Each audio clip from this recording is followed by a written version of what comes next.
So, hello everybody. So that's our first podcast, the podcast from HP and Evonik. Today I'm sitting here together with Clara. My name is Arnim Kratz, responsible for 3D printing at Evonik. And yeah, happy to have you here, Clara. I'm very excited to be in this first podcast with you. My name is Clara. I'm the head of product for the polymers business for 3D printing in HP.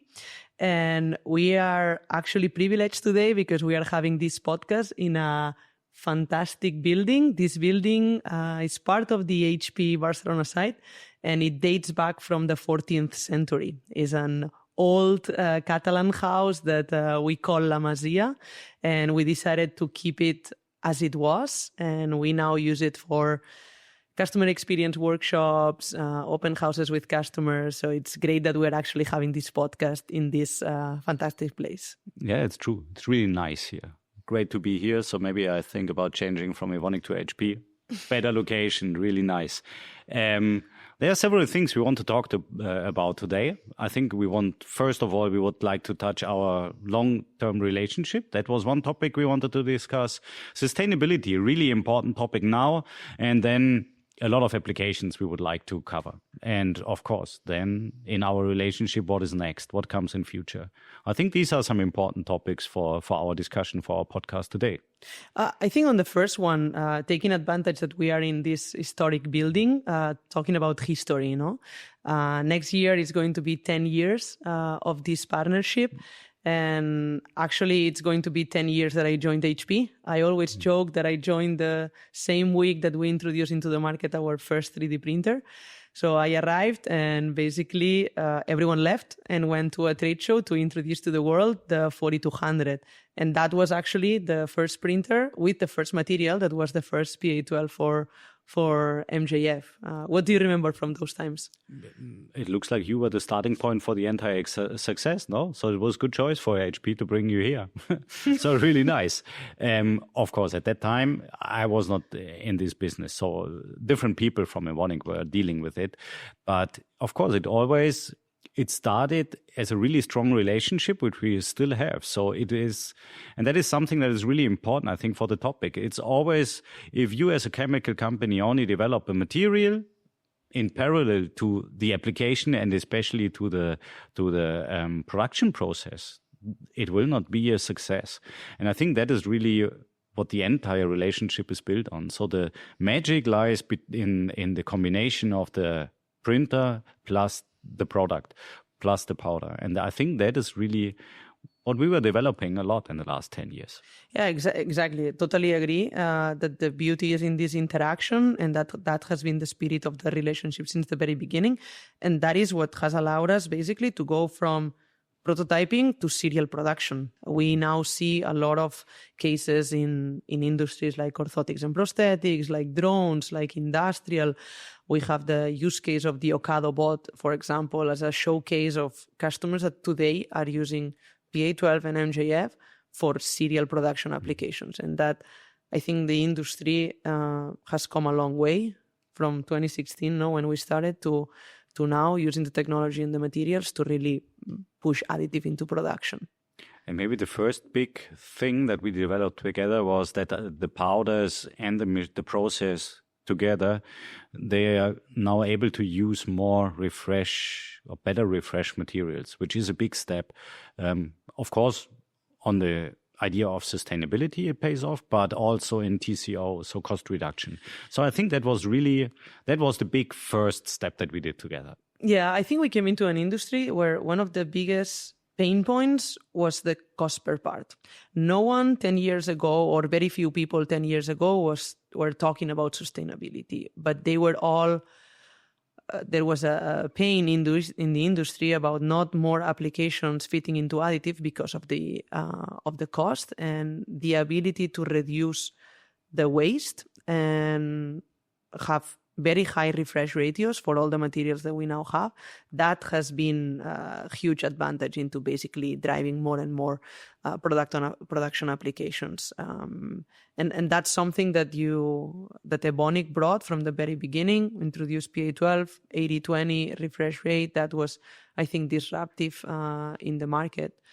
So maybe you can actually talk a bit more about the technologies that you have in-house to basically come up with such recyclable materials. Yeah, of course.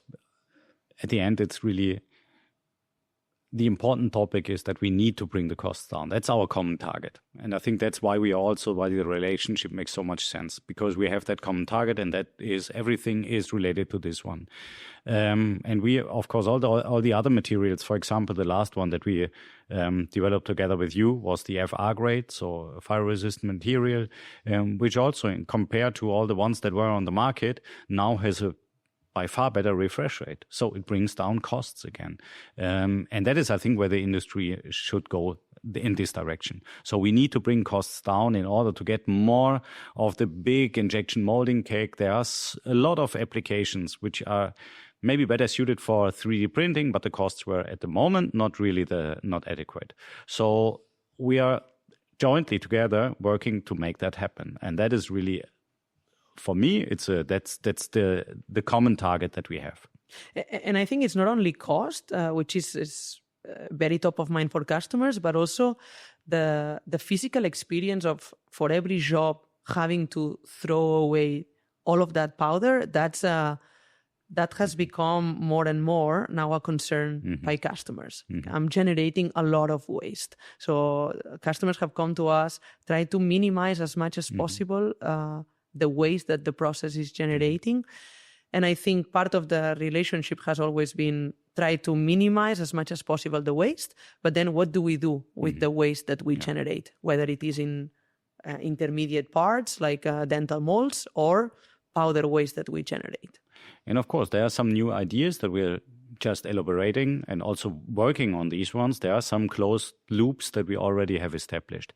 So there is examples where we are delivering material to you, you sell it to your customers. The customers are printing parts, a lot of parts, big parts, not only prototyping, but also industrial applications. And then there are some waste parts for whatever reason. There is some waste powder for whatever reason. And now we established that we can take that back. It's only for big applications at the moment, and we are still learning on this one because it's not that easy. But of course, for several applications, we already closed the loop. So we give the advantage that we take back these waste parts or waste powder. And then we bring it back, or we do a mechanical recycling. We put it in different grades, other materials, into granules, whatever. That is a possibility. Or we introduce them again into our process, into the precipitation process, which is the beauty of our process. And we can put it in these ones again. And then the final goal is to produce a 3D printing powder again. And that would be, of course, that's the major target, besides reducing the waste, which would be the best. Now you were talking about changes in the process. I think one of the other big things that we worked on together was when we looked at the carbon footprint of an MJF part, we saw that the two biggest drivers were the production of the material itself, and then secondly, the energy that is used in the fusing process. And what changes you made in the process to basically reduce the carbon footprint of the material in half? Yeah, of course, that was a big step. And we did that together. And that is really, I think that was something exceptional in this industry. Because at the end, what we are doing now, we have the reduced footprint materials. And HP is the one using only reduced footprint materials, which means that we are using green energy to produce our materials and also biomethane to produce the steam. But of course, like always in these sustainability topics, it comes with an extra cost. But HP, at the end, you are buying these materials, and the entire product portfolio of HP is the RFP, which is a major step. So I think for the MJF part, for the final MJF part, the carbon footprint is reduced by roughly 30%, which is a big change. Yeah. And as we were saying at the beginning, 10 years ago, sustainability was not a core piece in the minds of customers. It is right now. More and more we talk to customers in eyewear, we talk to large companies in automotive, and sustainability is one of the drivers of why people choose one technology over another. They look at injection molding, they look at additive manufacturing. So for us, if we really want to have sustainability as a core part of our strategy, and we have it, and that was the first move. If we want to drive sustainability. We need to drive the carbon footprints of the parts down. So that was the first move. We switched all the PA12, like you were saying. Now all the new materials, we are adopting the same strategy. We will continue to work together on highly recyclable materials. We will continue to work internally on reducing the energy that is put into the process to try to minimize more and more the carbon footprint for our customers. They also have reporting responsibilities, so that has been very well acknowledged by our customers, and that's, I think, the future strategy together. Yeah, and I think we're already discussing next steps that could be possible. So, for example, different feedstocks for the materials like rapeseed oil, used cooking oil, so that would further reduce the carbon footprint.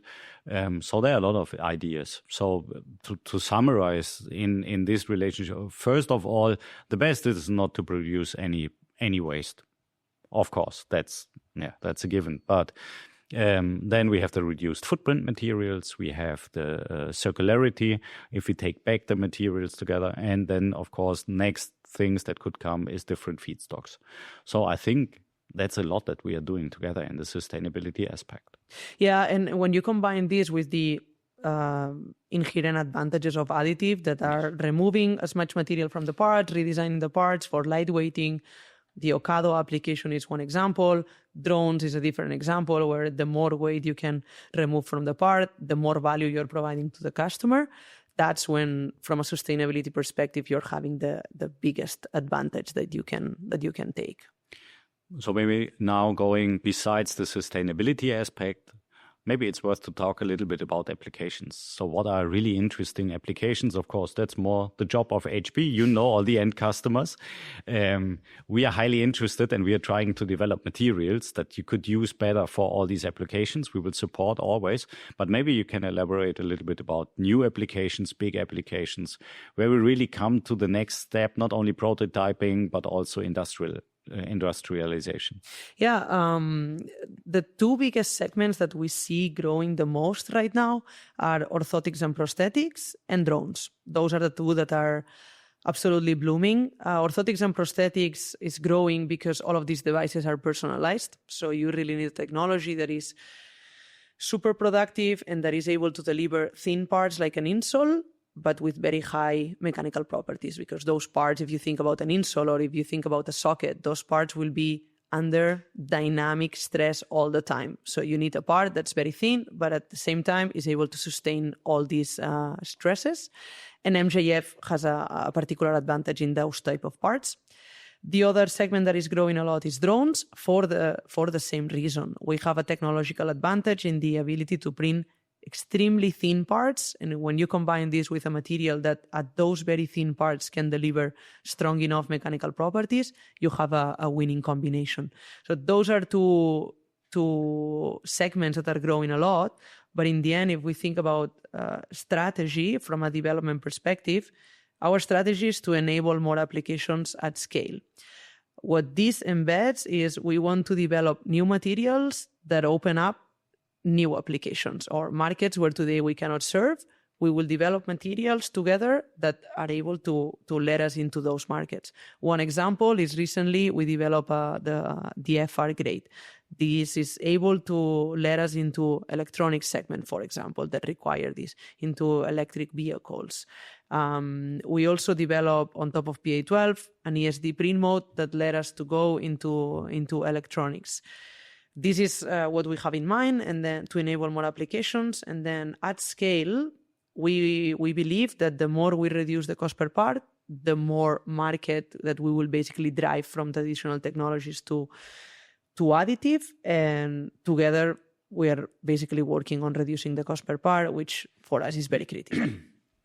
And of course, from our side, the commitment is there. We understand that, again, I think that was something that we learned in the last 10 years. The beauty is the machine and the powder.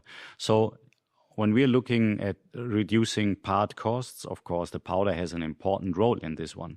Not only from the pure costs of the powder, but again, also the possibility. You can, if you could print faster, if you could have, a shorter time to demold all the parts, better, thinner surfaces, nicer surfaces. All these topics pay off into the TCO, and we are developing in that regard. Maybe it's a spoiler, but of course we will bring next materials that could run faster or can bring down TCO.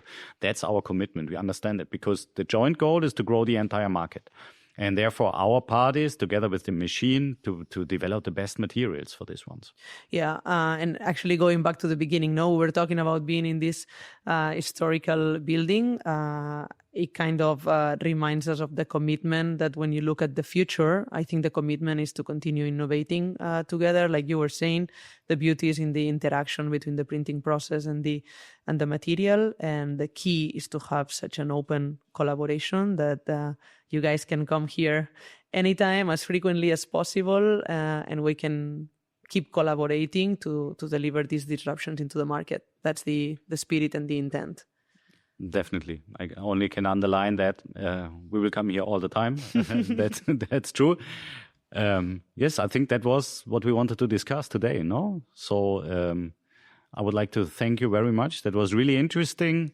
Nice insights from your side and from Evonik's side, of course. We will keep on developing new materials, supporting. We have the same commitment. We have the same targets. That is really nice. Thanks a lot, Clara. Yeah, always a pleasure to be part of that first podcast and to continue delivering serial applications into the market.